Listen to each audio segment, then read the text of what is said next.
La semaine passée, Elisabeth II a annulé, sur recommandation de ses médecins, un déplacement qu'elle devait effectuer en Irlande.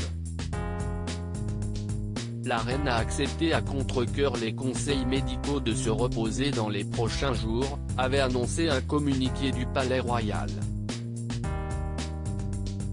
Quelques jours plus tard, l'inquiétude sur la santé de la reine d'Angleterre, âgée de 95 ans, était montée d'un cran lorsque cette dernière avait passé une nuit à l'hôpital.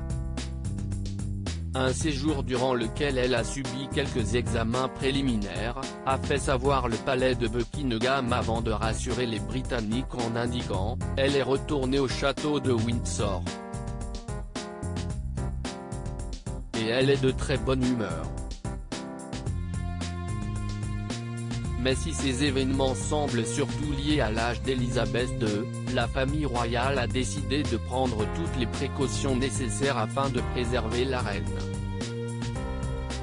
Ainsi, selon un article du Télégraphe daté du 23 octobre, les proches de la monarque ont décidé de revoir l'organisation de ses engagements officiels.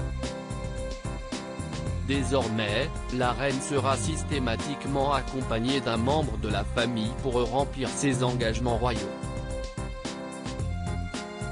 De cette manière, si un nouveau problème de santé survenait, la reine pourrait annuler sa présence sans remettre en cause la tenue de l'événement auquel elle devait participer. Qui accompagnera Elisabeth II lors de ses engagements officiels. Elisabeth II devrait donc être toujours accompagnée de l'un de ses proches lors de chaque sortie officielle. Il devrait s'agir du prince Charles ou de sa femme, Camilla Parker Bowles, ou encore du prince William ou son épouse, Kate Middleton.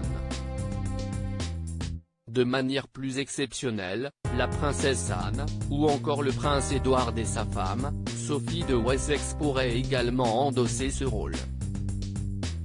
En revanche, il est peu probable qu'on voit le prince Andrew aux côtés d'Elisabeth II lors de ses engagements officiels.